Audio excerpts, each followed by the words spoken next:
अस्सलाम वालेकुम।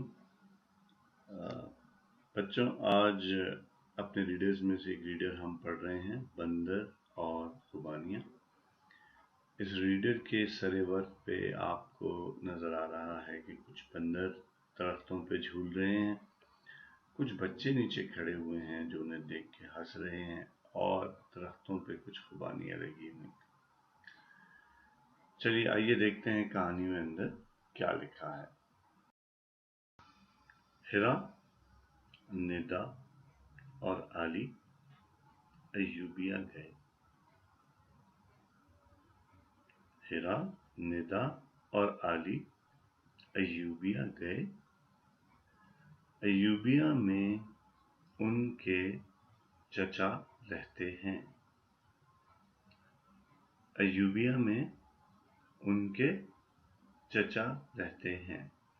देखिए, वो बस में बैठे हुए जा रहे हैं, दिखा रहे हैं यहाँ पे, और बस उनको अय्यूबिया लेके जा रही है।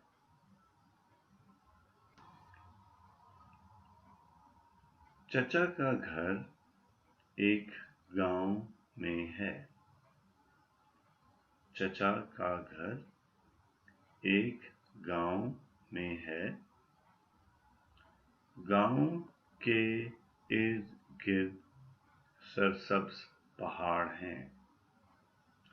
गांव के इर्द गिर्द सरसब्ज पहाड़ हैं।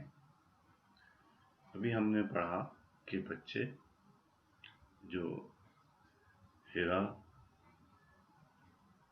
आली और निदा हैं, वो अपने चचा के घर अय्यूबिया गए हैं, और उनके चचा के घर एक गांव में है, और गांव के इर्द गिर्द जो है सरसब्ज पहाड़ हैं।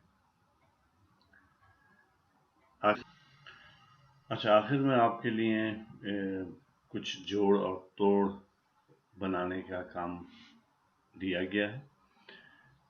जोड़ पे आपको आली, अय्यूबिया, गांव, पहाड़ और सरसब्ज नजर आ रहे हैं, और तोड़ की साइड पे आपको एक याद दहानी के लिए एक तोड़ लिख के दिखाया गया है। जैसे आली का तोड़ क्या होगा? आ का तोड़ होगा आइन जमा अलिफ, और ली का तोड़ क्या होगा? लाम जमा छोटी है। इसी असूल के तहत आप बाकी तमाम अल्फाज के तोड़ लिखिए। तोड़ लिखने के बाद जो आखिरी दो अल्फाज हैं, यानी कि पहाड़ और सरसब्ज, इनको अपने जुमलों में इस्तेमाल कीजिए। अल्लाह हाफिज।